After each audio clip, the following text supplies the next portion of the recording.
পেয়েছেন? কবে পেলেন? ও নমস্কার,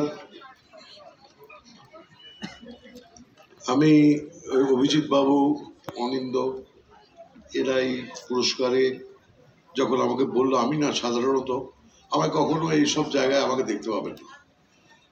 আমার এমনিও মানে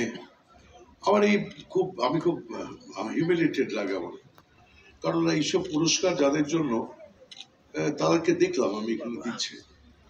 ধরুন স্নেহাশিস চক্রবর্তী, সে যদি না থাকতো তো আমি কিভাবে এই পুরস্কারটা পেতাম? ধরুন আমার সঙ্গে যে হিয়া বলে মেয়েটি অভিনয় করে, এখানে মল্লিকা বসে আছে, এরা সব মানে আমার যারা টেকনিশিয়ানস অ্যান্ড কো অ্যাক্টার্স, এই যে বিশ্বনাথ, ও যে থিয়েটার এবং সিনেমা, ও যেসব সিনেমায় আমার সঙ্গে অভিনয় করেছে, এই যে সোমনাথ এখানে বসে আছে, সৌমিক চলে গেছে আসলে না, এগুলো একটা কম্বাইন্ড আর্ট, এটা কোনো ইন্ডিভিজুয়াল কোনো কিছু নয়। তবু তো ইন্ডিভিজুয়ালকেই দিতে হয়, না দিলে সমষ্টি সকলকে স্টেজে তুলে এরকমভাবে দেওয়া একটা সিরিয়ালে কিন্তু সম্ভব নয়।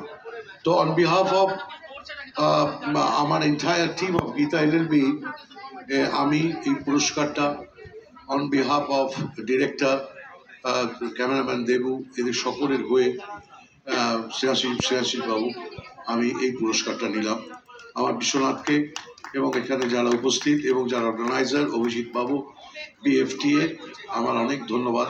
তা আমি কথা দিয়ে গেলাম যে আমি যদি ভবিষ্যতে 3-4 বছর, 5 বছর, 10 বছর যদি বেঁচে থাকি, যদি আমি পুরস্কার BFTA আবার আমাকে নির্বাচন করে, আমি কোথাও না যাই, BFTA তে আসবো। নমস্কার, থ্যাংক ইউ। সুপ্রিয়দা, এরকম কথা